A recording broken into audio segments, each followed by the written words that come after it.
But Mark, let's move into our final topic before we go into our picks. And we're talking about my boy, Teddy Bridgewater.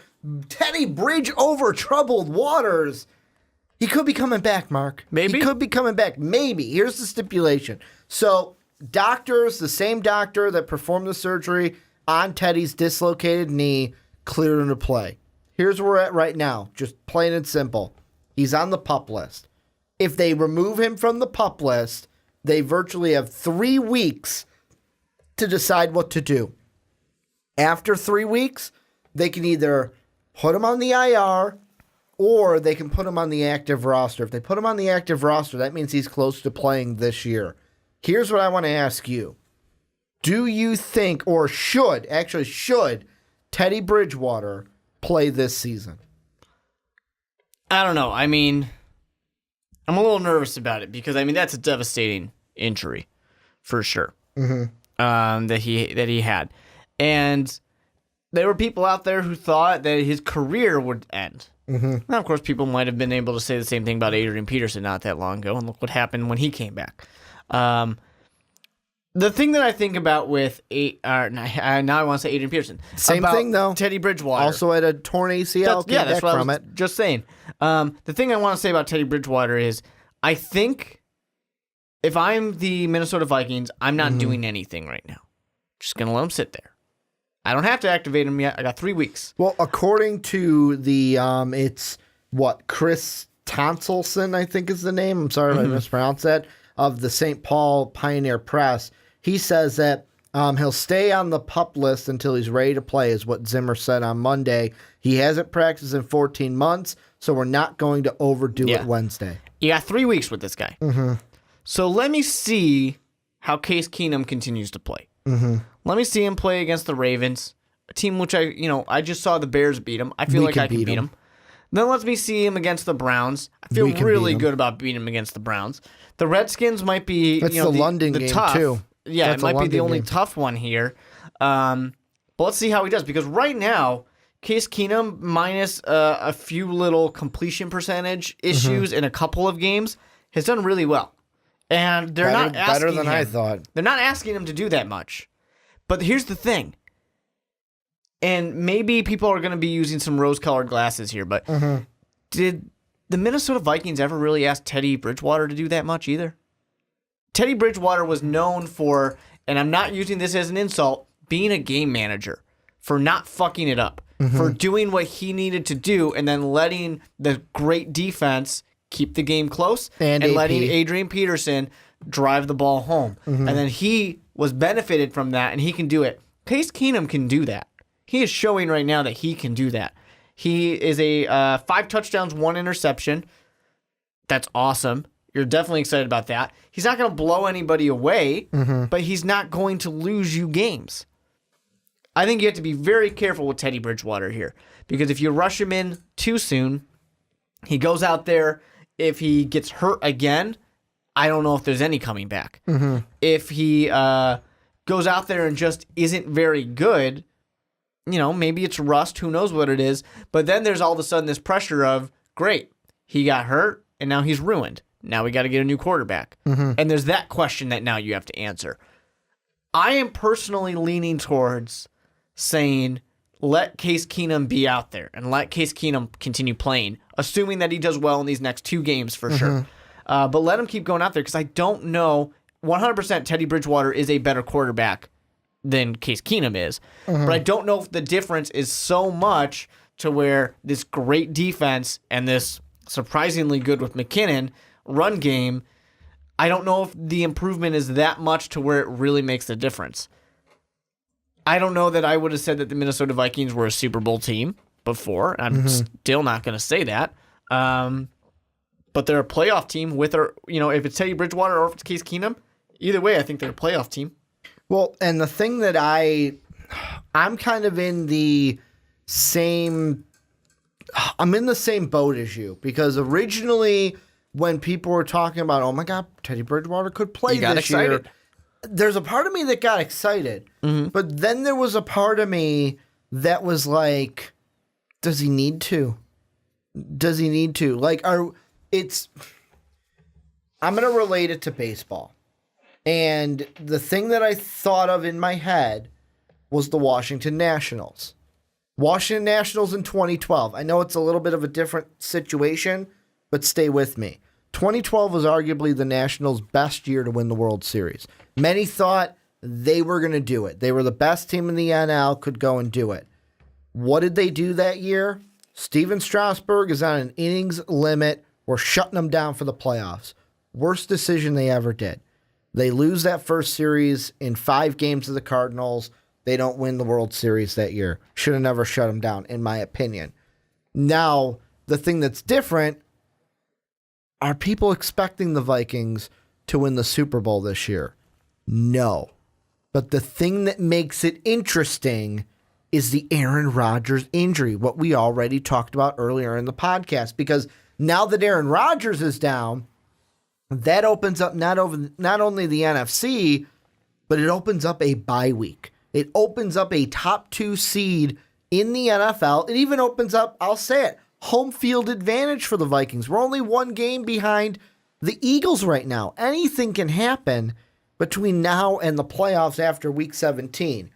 Here's what I think, and I have to ask this question first. I'm a little confused. If Teddy Bridgewater practices Wednesday, and you guys, we're recording this on Tuesday, so you'll be hearing this after Wednesday if you're on YouTube. Blog Talk Radio, you're hearing this on Wednesday if you're listening to it on the day it's released. If he practices Wednesday, that's the Vikings removing him from the PUP list, right? Because he is performing. My understanding is, yeah, exactly that. So what they have is they have then 3 weeks, 21 days to decide. Week 1, Baltimore, don't need to play them. Week 2, Cleveland, don't need to play them. Week 3 is a bye week. Here's what I do. I wait the 3 weeks. After the 3 weeks, I put him on the active roster. Just because he's on the active roster doesn't mean you have to play him. He can just be there. Essentially, He can just be there. And what I'm thinking is let Case Keenum have it. Let Case Keenum lose the job is basically what I'm saying. you're essentially setting up a Brock Osweiler, Peyton Manning situation. And I'm No. not comparing to Peyton Manning, but where Brock Osweiler did well enough, so you're going to let Peyton just sit on the bench. No, until, like you said, he loses the job, then you can make your switch. Yeah, I mean, but I'm not saying like, and this is where the coaching would come in. I am going to Case Keenum. I'm saying it is your job. Just because we put Teddy on the active roster, it is your job. The only reason I would have Teddy on the active roster is if we get to week 16 in Green Bay. We get to week 17 in Chicago. We're even in 13-14 against the Falcons and the Panthers. Let's say it's late in the season. We need to win a game, not just to win the division, but to get a bye. Yeah, that's exactly the Broncos situation. Case Keenum is struggling. Fuck it. Let's start. We're throwing Teddy in there to bring us home. Yeah, that's exactly what the Broncos did with the Osweiler and Manning situation. I'm not trying to create drama at the quarterback position, but I would love to have the option of Teddy there late in the season or a playoff game rather than he's on the IR, we can't use him for good. And I think what you have to do in that situation, you have to come out and just say and let everybody be clear of Teddy is not ready yet necessarily To start. but we want him here in case we want to give him the opportunity to potentially be there Because later. everything that I was listening to, I think it was NFL Live today. It was Hasselbeck and Saturday. And what they were saying about Case Keenum, they're like, you know what, all he's got to do is make good decisions. He can use his legs to avoid getting pressure, and he can throw on the run. And I went, Teddy can do the same. Yeah. Teddy can do the same. I mean, if it wasn't for a stupid Blair Walsh miss by Blair Walsh, how the hell do you miss that thing? We would have been in the divisional round, Teddy Bridgewater's last full season, or last season that he played. AP's effective last season with the Minnesota Vikings. I believe that was 2014. That was 2014 that was that Seahawks year? Yeah, because that was before we had the new stadium, which was in 2015 where AP got injured against the Packers. He can do the same things Case Keenum can. And I mean, and if I'm grading the two, I know that Teddy Bridgewater coming off of this injury, he's not 100%. But 100% Teddy Bridgewater is better than a Case Keenum.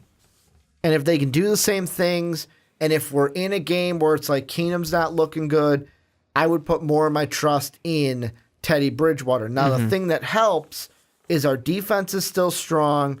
And 2, another big thing is going to be the running attack. Because if we had Dalvin Cook, no way am I worried about this. However, with Dalvin Cook being out, the true question is, how is Jerick McKinnon doing?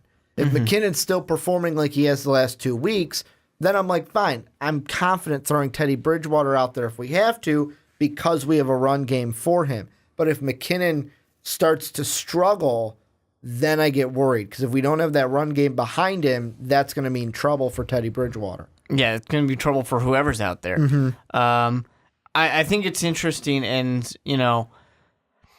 it's a tough question to answer for Minnesota because we don't know what situation they're going to be in. But I do think your best bet is get him. Just stay with Keenum. Well, yeah, stay with Keenum, but get Teddy Bridgewater in a situation where if you need him, he's there. And you can even, have the excuse right now of saying, well, we're going to ride the hot hands. Keenum's been doing well. We've won 2 games in a row. We're going to continue on with this. I think that's an okay thing to say and just leave. And actually, at that point, you might have won 4 games in a row, 5 games in a row. You have the opportunity to do that, and I think you just got to play it safe here. You don't want to rush Teddy into a bad situation here. And it's not like you're getting Aaron Rodgers out there. The only stretch that scares me is at Detroit, at Atlanta, at Carolina. Road. 3 tough opponents, especially Detroit and Atlanta on the road. Definitely. I mean, you're going to face what you are saying is a playoff team the week before that, the LA Rams, too. A team that knows how to score points. And then we're going to play a tough run defense in the Redskins the week before that. So after the bye, it's like we could have a possible 5. That 5-game stretch after the bye could be make or break for us. Yeah. Because I think the Bengals are an easy win. I think the Packers are without Aaron Rodgers. And the Bears, I think the Bears game will be easier only because if Keenum comes in fresh and not cold off the bench, he has a better game against Mitch. And I think that you have, with the Chicago Bears, you don't know what you're going to see. Is it going to be such a run-heavy team, or are they finally going to let Mitch Trubisky throw the ball? Well, because at that point, it's like, fuck it, we got nothing to play for anyway. Let him throw it 60 times. Let's just have Mitch air it out. Yeah. Let the future shine that last week in Minnesota. Maybe he'll beat... on Chicago Avenue. Maybe he'll beat a quarterback who's as good as Peyton Manning's touchdown record, if they do it. Nick Foles. So you're saying 7? He's going to get 7 touchdowns? No, he'd get 8. Oh, Nick Foles got 7, right? Yeah, he tied Peyton Manning. You're saying Mitch will break it. No, Peyton Manning tied Nick Foles. Let's be real here. Peyton Manning as good of a quarterback as Nick Foles. Yeah, some would say. Yeah, Peyton as good of a quarterback as Nick Foles. Some would say Nick Foles, Peyton Manning, same guy. Actually, same guy. To be fair, Peyton as good as Nick Foles and his brother Eli Elite Manning. Who can beat Tom Brady. Imagine putting that on the back of a jersey. that would be a mouthful, too. But yeah, I think with this situation, the Vikings, you don't have to rush into anything. I would lean towards activating not AP. I did it too. But activating too. TB. Why not? Only because Tom Brady, huh? Yeah, Tom Brady. Only because then you have him. You have him if you need him, and if you never use him, great. He'll play next year.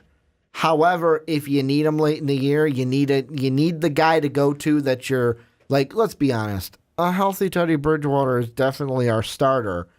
You can lean on that guy. Or if it's a playoff game and you're like, you know what? Keenum didn't look good this one snap. We can't, or this one drive. We can't do this. We need to win this playoff game. Teddy, get your bum in there. You can go ahead and do that. Final thoughts on Teddy Bridgewater, whether or not he should be starting. Any last thoughts that you have? No, I mean, nothing really that's that different from what I'm saying. What I've been saying is just quite simply, don't rush him out there because you don't want to. You don't want to have another situation where he gets hurt and you're looking for a new quarterback. Because the next time he gets hurt, if it's very soon, you're probably looking for a new quarterback. Yeah, and you don't want a Sam Bradford situation where, and I quote, there's the tweet out there where I'm going to find it really quick. It's from Phil Mackey where it says, Glazer on Fox pregame show, Sam Bradford's knee is much worse than people know. and also said Bradford's knee situation could be career-ending. There was also the quote right after he got injured of apparently the doctor that worked on his knee looked at everything and said, yeah, we're not going to touch that because there's so much ligament damage in that knee already for Bradford. So, like, if you have another knee injury with Teddy, you're closer to being Sam Bradford than you are being a starting quarterback in the NFL. But this is where you guys come in. Let us know down below. What do you guys think? Should Teddy start?